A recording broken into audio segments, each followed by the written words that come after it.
Steve Baker's former Conservative MP and former Conservative government minister, and a leading light on campaigning against some of the main madnesses we've gone through in recent years. A very good morning to you, Steve. Good morning, Julia. Thanks for having me. Thanks for joining us. Just first of all, I'd get your reaction to trade unions apparently rejecting, apologies, trying not to sneeze at the same time as talking to you, Ed Miliband and Keir Starmer's green policies. The Unite Union, a major backer of the Labour Party, basically saying this is now going to become a political millstone because it's not producing the jobs. GMB Union, another backer, they have also said, look, you know, this is just a joke, and it's just not going to deliver the jobs that they want. Nice to know that unions are caring about jobs again for a change instead of another political policy. But do you think this may be, and especially after what happened in Spain and Portugal this week, very likely down to over-reliance on renewable energy, do you think this could be the beginning of the end of net zero policies? Yes, I think it is the beginning of the end of net zero policy. I think you're absolutely right. And, Tony Blair issued some very sensible statements about it, backed by a report from his own think tank, only to then have a reverse ferret on it. Very strange. But it's a sign that the groupthink is breaking down, and a jolly good thing too. People's energy bills have soared. They've really felt that. And of course, industry has seen electricity prices soaring, and that's caused immense problems.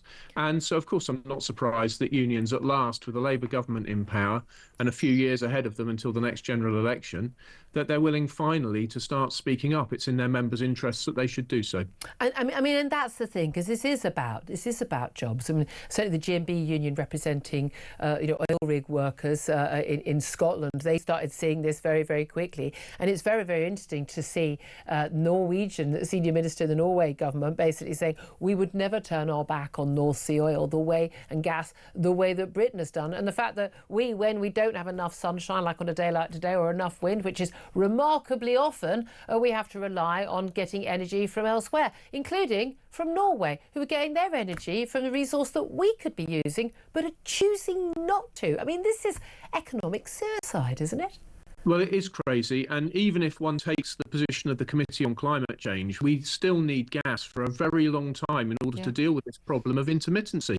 And it's so inconvenient for people that the wind sometimes doesn't blow. And of course, they want to rely on interconnectors, but there'll be times, as people will know, when the whole of Europe lacks wind.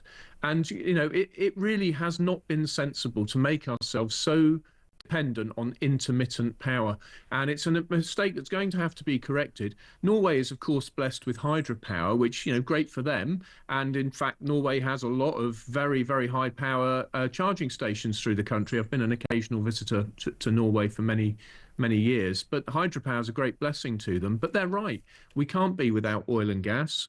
We need it to cover intermittency, and of course for transport for a long time too. And it is interesting, isn't it, that when we had these blackouts in Spain and Portugal, best part of 24 hours for an awful lot of those countries and the major cities, parts of France as well, the first thought was, was this a cyber attack? And they've said there's no evidence for that. May well be, but no evidence for it so far. And then there was talk about there was some freak weather event. Well, there wasn't a freak weather event. It was 22 and sunny. It was quite normal weather for those countries.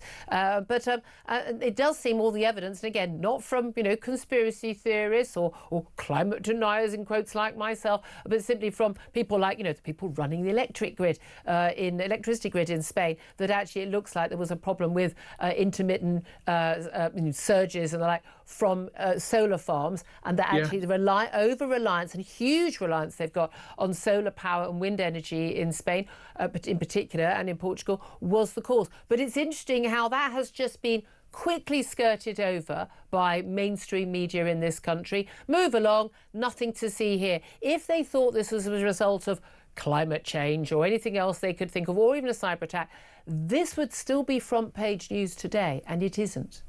Well, I'm sure that's right, yes. I mean, it's a real problem that people get immersed in consensus and then can't break out of it. I watched the BBC touch on this issue that potentially renewables were to blame for the shutdown. Yeah. But they were very, very wary of going there. But in contrast, if you look at papers from the Global Warming Policy Foundation, of which I was a trustee, years ago they were warning that the energy grid would become unreliable because of renewables. There's this issue called inertia, that if you've got heavy rotating machinery, as you do with turbines, then it's much easier to maintain the 50 hertz frequency of our electricity supply. Now, at the risk of getting into too much technical language, the frequency of the supply is really important. If it varies too much from narrow limits, the system has to have safeguards which trip in and shut other systems down. Yep. Now, of course, we've got to wait for the full and final report. But again, people have got to be willing to face up to the truth here. There's an awful lot of fact checkers out there, and I wish they, like BBC Verify, Oh, yeah. I wish they'd start being willing to verify the truth of what is happening, which is that renewables are a threat to grid stability. And we've known that for Well, years. they don't. I have to say it's amazing. I remember BBC Verify contacting me about something to do with vaccines or something during lockdown period.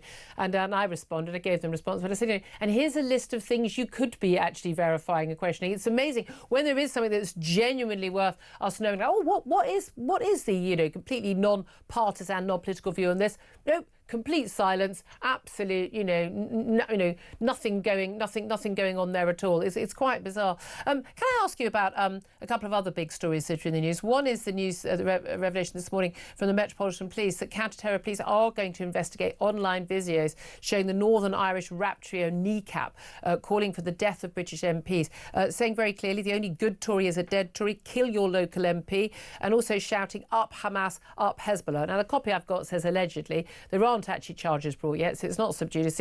But also, they're on video. I don't think I have to say allegedly. They're on video doing this. Apparently not the only time.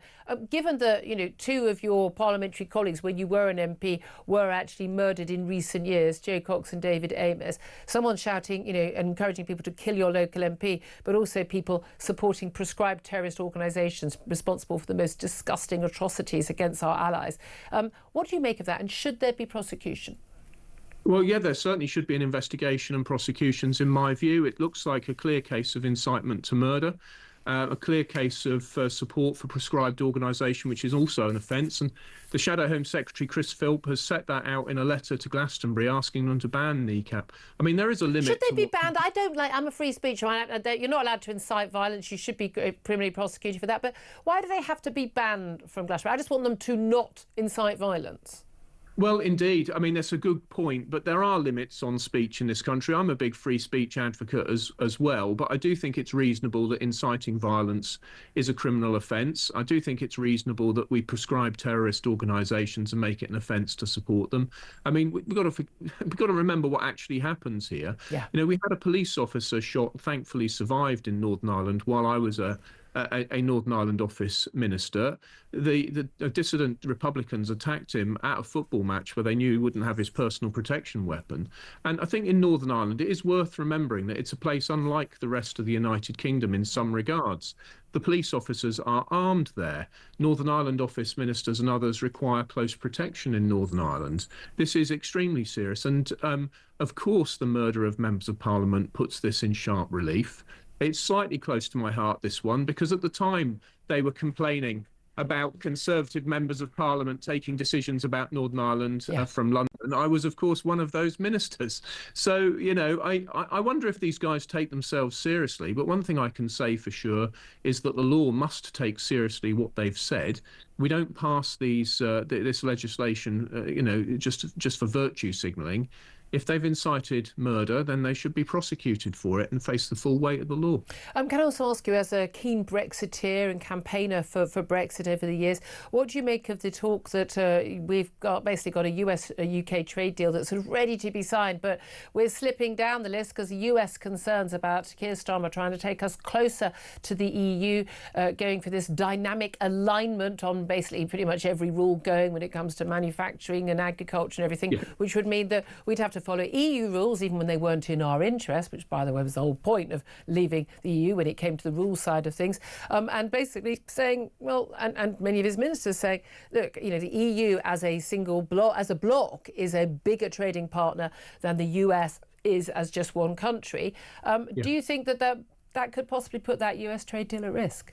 It certainly could risk a US trade deal, and it would be very surprising if the United States chose to surrender its interests in relation to agriculture. Look, let's be really clear. It's very, very plain that what President Trump is doing is trying to use the force of tariffs in order to get trade deals, to get rid of so-called non-tariff barriers. Those non-tariff barriers are regulations. They're exactly the kind of regulations to which Keir Starmer now wishes to align. So I'd be extremely surprised if the US does decide to surrender their agricultural interests as we align to EU law. It's a big mistake. The EU's agricultural regulations are in breach of World Trade Organization rules, is widely recognized. They're anti-scientific.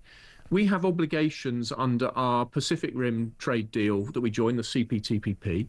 We have obligations to maintain control of our own regulations, so we can't just sign them away to the EU. What will happen if, by some diplomatic sleight of hand, if he's lucky that President Trump is willing to surrender that agricultural interest, if Keir Starmer gets both a US trade deal and alignment to the EU, we will face being sued by American farmers, possibly by Canadian farmers. Yeah. That will result in needing to back out of alignment to the European Union. Then there'll be more litigation. Honestly, it'd be such a Pyrrhic victory, thoroughly against the UK's interests. We need to get serious, see through the choice we made and be a free trading nation without all these non-tariff barriers to which Keir Starmer appears to be so addicted. Yeah, it is fascinating, isn't it? Can I ask you something else? Again, I'm just throwing this at you just because I saw the study and I thought you'd be interested in this. A study led by a Harvard academic surveyed more than 200,000 people across 6 different continents, and out of the 22 countries surveyed, they placed the UK 20th, ahead only of Turkey and Japan, where basically studied how whether our lives are flourishing and whether they are fulfilling. People are asked questions about happiness, physical health, sense of purpose, quality of their relationships, financial stability and others. But basically found that we are near the bottom of the world rankings when it comes to having fulfilling lives. Do you agree? Well, I'd be very, very surprised. I mean, the Prosperity Institute in the UK produces every year their prosperity index, and we're always quite close to the top. You know, there's a red, amber, green rating for countries across a wide field of measures, and we're heavily up in the green across the broadest range of measures. I don't think we've ever been at the very top. But it's tricky to believe that this is a bad country. I mean, when you look at the countries that are deep down in the red, Pakistan or Sudan, or so on, you know, these are countries that are deeply troubled by a wide range of factors. So I've not seen that research. I'd need to look at it. But look, of course, we've got our troubles in this country. Of course we have.